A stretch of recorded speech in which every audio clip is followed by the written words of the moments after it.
Hello दोस्त hello दोस्तों, आप सभी का मल्टी एजुकेशन चैनल में स्वागत है। आप सभी ने पिछली कक्षाओं में व्यंजन की परिभाषा एवं व्यंजन के प्रकारों के बारे में समझा। अब इस सेशन में हम अनुनासिक, अनुस्वार एवं संयुक्त व्यंजनों के बारे में समझेंगे, जो आपकी तैयारी में अहम भूमिका निभाएगा। तो देर न करते हुए आइए हम शुरू करते हैं।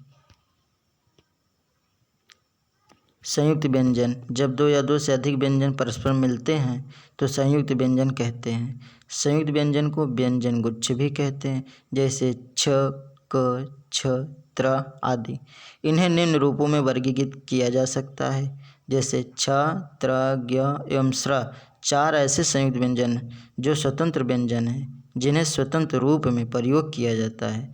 छ को हम क स को मिलाकर के छ बना सकते हैं। इसी तरीके से त र को मिलाकर त्र बना सकते हैं।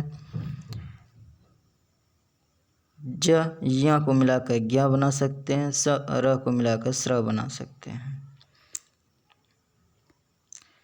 द्वित्व व्यंजन, दो समान वर्णों का एक साथ आना द्वित्व व्यंजन कहलाता है, जैसे न, ना।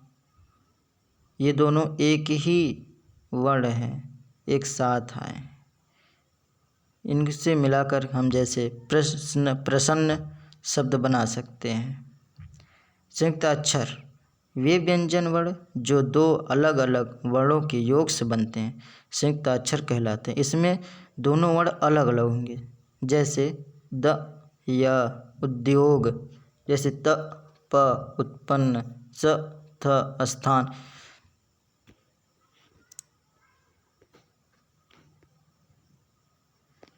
आगत व्यंजन, हिंदी में उर्दू, फारसी व अरबी भाषाओं के शब्द प्रयुक्त होते हैं। इनके शुद्ध उच्चारण के लिए कुछ वर्णों के नीचे नुक्ता या फिर बिंदु लगाया जाता है, जैसे जमींदार, ज़रा, फिरोज, कज़ाकी आदि। अब अनुस्वार किसे कहते हैं? इसका उच्चारण न या म के स्वर रहित रूप जैसा होता है। इसका प्रयोग वर्तमान में पंचम वर्णों के स्थान पर किया जाता है। इसका चिन्ह आपके सामने दिखा है। ये पंचम वर्ण ङ, ञ, ड़, न और म। जैसे हम गंगा को इस तरीके से लिख सकते हैं और गंगा को अनुस्वार के माध्यम से भी लिख सकते हैं, लेकिन शुद्ध ज़्यादातर गंगा ही होगा। अनुनासिक, इसके उच्चारण में नाक और मुंह दोनों से आवाज़ आती है। इसका दूसरा नाम चंद्र बिंदु भी है, जिसका चिन्ह ये सामने बना है, जैसे आँख, गाँव, पाँव आदि। जिन शब्दों के शिरोरेखा के ऊपर मात्रा होती है, शिरोरेखा का तात्पर्य यह है कि जिन वर्णों के ऊपर मात्राएं होती हैं, वहाँ अनुनासिक का प्रयोग बिंदु के रूप में किया जाता है, जैसे मैं, गोंद, होंगे, भोंपू आदि। आर के विभिन्न रूप, आर को हम किन किन तरीके से प्रयोग कर सकते हैं? रा का स्वर रहित रूप किसी व्यंजन के पूर्व आने पर वह अगले वर्ण पर रिफ के रूप में लगता है, जैसे धर्म, कर्तव्य, वर्षा, अर्पण आदि। रा का स्वर सहित रूप किसी व्यंजन के बाद आने पर वह उस व्यंजन के निचले भाग में जुड़ जाता है। इसे पदेन कहा जाता है, जैसे प्रमोद, व्रत, वज्र, ग्रह आदि। रा का स्वर युक्त रूप ट एवं ड वर्णों के साथ अलग अलग रूप धारण कर लेता है, जैसे ट्रक, ड्रामा आदि। ता के साथ र मिलकर त्रा और स के साथ र मिलकर स्र बन जाता है, जैसे त्रिकोण, मंत्र, श्रमिक आदि।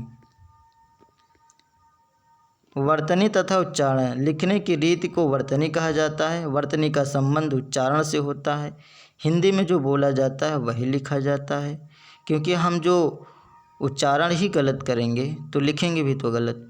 उच्चारण अशुद्ध होने पर वर्तनी भी अशुद्ध होती है। कुछ शुद्ध और शुद्ध शब्दों को हम तालिका के माध्यम से समझते हैं। जैसे स्वर संबंधित अशुद्धियाँ क्या हैं? आकाश अशुद्ध है, आकाश शुद्ध है। आहार नहीं, आहार होगा। साधु नहीं, साधु होगा।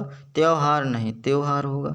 पुत्री नहीं पुत्री होगा। श्रीमती अशुद्ध है, श्रीमती शुद्ध है। वधु अशुद्ध है, वधू शुद्ध है। गौरव नहीं गौरव होगा। इस तरीके से व्यंजन संबंधित अशुद्धियाँ भी होती हैं, जैसे आकांक्षा नहीं आकांक्षा होगा। जोग नहीं योग होगा। पिंड नहीं पेड़ होगा। खाड़ा नहीं खाना होगा। क्षण अशुद्ध है, क्षण शुद्ध है। जमुना नहीं यमुना होगा। मेढक अशुद्ध है, मेंढक शुद्ध है। रसायन नहीं रसायन होगा। इसी तरीके से वर्ण विचार एवं वर्तनी विवेक अध्याय समाप्त हुआ। अब इनसे संबंधित प्रश्न को हम नेक्स्ट सेशन में देखेंगे। यदि वीडियो पसंद आया हो तो लाइक एवं सब्सक्राइब के साथ साथ शेयर करना बिल्कुल मत भूलिएगा।